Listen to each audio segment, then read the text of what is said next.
Assalamu alaikum wa rahmatullahi wa barakatuh. This is Osama Said from islamafterahmadiyya.com. This is episode 3 of our Bites of Truth series. This short episode is about we refer to as the 5 and 50 saga, really. This is where Mirza Ghulam, the fake prophet from Qadian, promised to write 50 volumes of his book, Braheen-e-Ahmadiyya. And he requested donations from the public, from his followers for this book. A lot of people paid money. And the book was supposed to include 300 arguments in support of Islam. And so obviously people were fervently giving donations. They were very excited about it. And he wrote 4 volumes in quick succession, relatively quick succession. And then there was a gap of over 20 years before the 5th volume came out. And in the 5th volume, obviously people were upset, they were expecting 50 volumes, which is what he said. He's the one who said, I'll give you 50 volumes, so please give me donations. So in his 5th volume, obviously he knew that he was not going to fulfill his promise of giving 50. He stated that although he originally intended to write 50 volumes, he had decided that 5 volumes are sufficient. And since there is only a difference of a dot between 5 and 50, a nukta, which is a dot, a zero, therefore the difference between 5 and 50 is just a zero, so his intention had been fulfilled. This is, of course, farcical. It's really, it's a complete, utter disgrace. Even a normal human being, Muslim or not Muslim, would be called a liar, a cheater, a dishonest human being if he tried to not give you the 50 and also treat you like a fool and tell you the only difference is a zero. This is the big point here. The only difference is a zero. It's really an insult to people's intelligence. And then also he made a big fuss when the people who were disappointed, the disgruntled, let's say, purchasers, who were waiting for 50 volumes, they were very disappointed. And so they wanted their money back. And Mirza Ghulam, he wrote to them and he said, for example, instead of apologizing to them and saying, yes, you paid in good faith, I did intend to do 50, I'm sorry, I didn't give you the 50, I only did 5, maybe you guys want your money back or something like that. Or maybe, could you forgive me please, because I don't have your money, I'm very sorry. No, he didn't say anything like that. What did he say to them? He told them, return the 4 volumes of the book that I already sent you, and bearing in mind that this is over a 20-something year period, so he expects people to still have those books. Anyway, he said, return the 4 volumes of his book that they had already had in their possession, and he's instructed them to take from him, i.e. Mirza Ghulam, the few offered coins that they were dying for. So what I'll do now is, just for the sake of clarity and for the sake of presenting actual evidence, I will just read and quote where I'm getting, where the sources are for these 2 points here. The first one, where the 5 and 50, the difference is 0. This is from Ruhani Khaza'in, volume 21, and it's Dabatsha Braheen-e-Ahmadiyya Hissa Panjam. So that's page 9, and it's Braheen-e-Ahmadiyya part 5. I know it all sounds very complicated, but that's not my problem. That's the Ahmadiyya organization. That's the way they've put their books and put them online as well. So the translation of this is as follows. First, I had intended to write 50 parts, but instead of 50, I remained content with 5. And since there is only a difference of a 0 between 50 and 5, that is why that promise has been fulfilled with 5 parts. End of translation. Of course, the listeners, you're probably outraged, especially if you're Ahmadi and you've never heard of this before, thinking that your Mirza Ghulam Ahmad is such an honest guy and that he's similar to the Holy Prophet sallallahu alaihi wasallam, the Holy Prophet who was known as the Siddiq al-Amin, the Holy Prophet who, when people would be asked about him, even Abu Sufyan, who were at a moment, he was asked about Sayyidina Muhammad sallallahu alaihi wasallam, the emperor of Byzantium asked Abu Sufyan about Sayyidina Muhammad, and even though Abu Sufyan at that time was an enemy of Islam, he actually said the truth about Sayyidina Muhammad sallallahu alaihi wasallam. And what did Abu Sufyan say? He said, "He neither tells lies nor betrays others. He bids people to worship God alone and orders us to observe prayer, honesty and abstinence." Now this was an enemy of Sayyidina Muhammad sallallahu alaihi wasallam. So I mean, what better example? You can't call him biased or anything. An enemy of Islam saying that. What did proof of the attribute or not attribute or the belief that the people had in Sayyidina Muhammad as being Al-Amin? What was an example here we can present to you is when Sayyidina Muhammad gathered the people of Mecca and he said to them, "O people of Mecca, if I say that an army is advancing on you from behind the mountains, will you believe me?" All said in one voice, "Yes, because we have never heard you telling a lie." And this is the essence, this is what Sayyidina Muhammad ﷺ has left, the mark he's left on people. People even who at the time, or even maybe they died non-Muslim, they never accepted Islam, they could never say that Sayyidina Muhammad ﷺ was a dishonest man or of bad character. Never. All the people without exception, they used to swear to Sayyidina Muhammad's truthfulness and honesty because he lived an unblemished and extremely pious life amongst them, as we know, for around 40 years. Now, honesty, as we all know, is an essential factor or an ingredient of a Muslim, a factor of a Muslim's character. This is I think it's the number one ingredient, is to be honest. Now, we know that in the Muslim world, we know that, and as in Christian world, atheist world, every religion, every walk of life, every nationality, there are people who are liars. Of course there are. But the essential thing is, what does Islam teach? Islam teaches us to be honest, and that's why the Prophet that Allah subhanahu wa ta'ala, Allah the Almighty, sent us a Prophet who is supremely trustworthy and honest and just. And that's the example that we follow. Now, Mirza Ghulam Ahmad, he is the opposite of honesty and justice. And you can see our other videos, you can see all our other proofs, and then you can see yourselves if you think we're being unfair by saying this.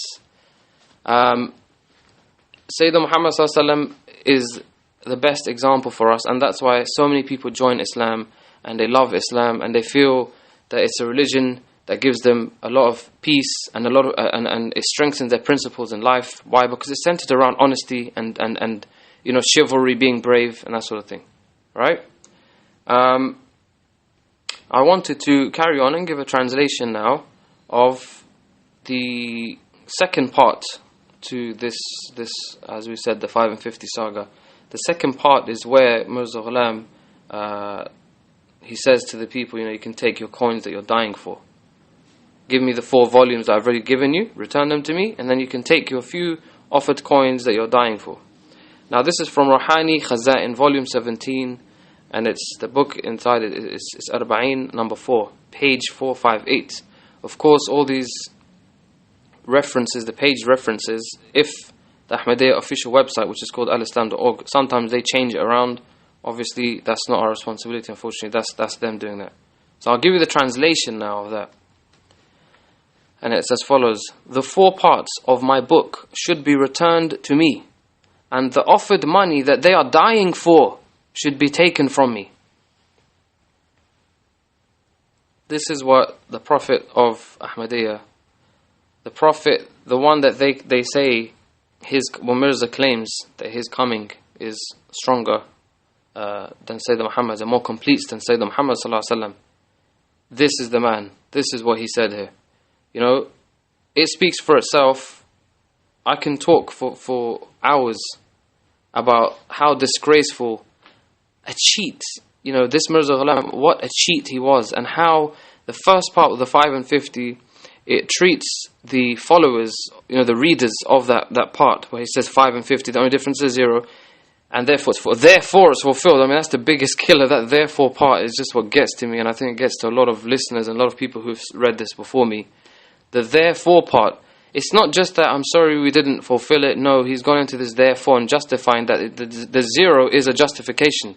Remove the 0, that's an answer. That's it. I've answered it for you. I've taken a 0. 0 is nothing. So if you borrowed £50 of Mirza Ghulam, you have every entitlement to give him back £5 or $5 or 5 rupees. Don't give him back 50, give him back 5. This is the justification.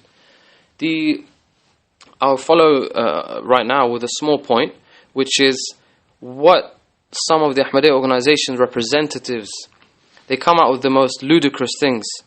They come out and they say to you, first thing they say is, oh, we've heard this many times before. That allegation's been heard many times before. Does that mean it's okay? You've heard this allegation before. Does that mean it's okay now? No, it doesn't mean it's okay. If, for example, someone, you prove someone and you say, look, he's got a criminal record, we've got witnesses who show this guy stabbing someone to death, and he is a murderer because this guy was an innocent person walking on a street. We saw that man over there, 4 witnesses, 10 witnesses, whatever number of witnesses saw him stabbing this innocent person to death. Therefore that man's a murderer who's killed them. So when you tell the people that this man's a murderer, what's the Ahmadi response? Oh, we heard that before. What's new? Does that mean has it changed the fact that the guy's a murderer? No, it's not. So now here in this situation, has it changed the fact that Mirza Ghulam is dishonest? No, it has not. So the Ahmadiyya, one of the Ahmadiyya responses of, we've heard this before, we've heard this allegation before, it does not remove or erode the fact that Mirza Ghulam is a dishonest man and that he treated his followers as fools. It does not erode that fact, it doesn't remove it, it doesn't answer it at all. Another response that the Ahmadiyya organization spews out, and unfortunately they try to con their followers into accepting this reason. And look, and I'll explain to you and I'll break it down for you why it's so irrelevant, is when they talk about the number of prayers, this is their answer. When they say, oh, that Muslims are supposed to pray 50 times and then it became 5 times, so that's the same thing. That's not being dishonest. How on earth is that the same thing? This is something that Mirza came out with his own mouth and promised that he's doing. This other thing with prayer, this is with permission from Allah subhanahu wa ta'ala. It's with permission from Allah subhanahu wa ta'ala. It was given to Sayyidina Muhammad sallallahu alaihi wasallam to tell his followers that they can pray 5 times a day. Our Creator, the Supreme Being, gave permission to His chosen Prophet, Muhammad sallallahu alaihi wasallam, to tell his followers that they can pray just 5 times a day.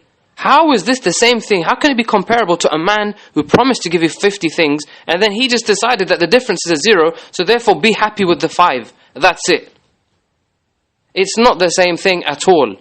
And the reason I'm saying this is because I actually want Ahmadi listeners to bear this in mind and answer your missionaries or whoever is in charge who tells you this argument. Answer them and say to them, look, that's not the same thing. Come on. Don't treat us like fools.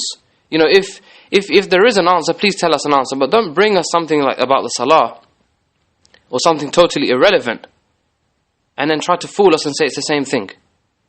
This is what, I want Ahmadi listeners to hear this and really take this on board.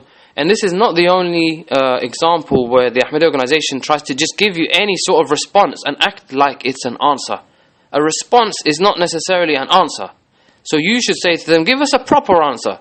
And you know what, dear Ahmadi listeners, you'll realize there is no answer. How can you answer this?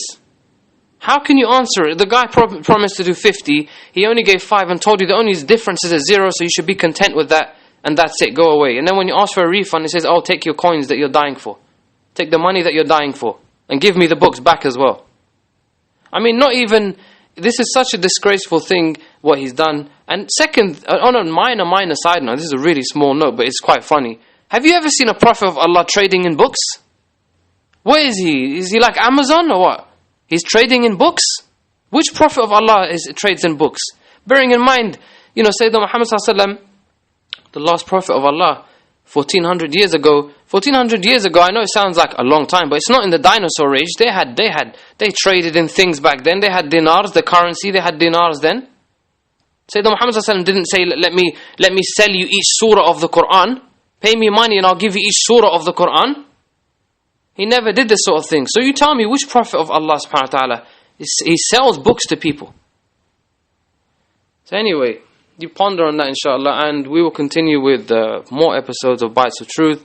The reason for these Bites of Truth is that we realize that many listeners, for various reasons, they don't watch long 1 hour and a half videos or 1 hour videos. So what we're doing is we're breaking down many points or arguments that we've got against Mirza Ghulam or from his own evidence, breaking them down into single segments, single episodes, so that people can just watch them, just a 10-minute video or a few minutes video, get some facts, and then maybe next week or something you can watch another one.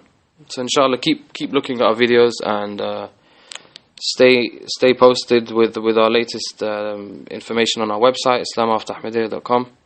And this is Osama Sayyid on behalf of islamafterahmadiyya.com saying assalamu alaikum wa rahmatullahi wa barakatuh.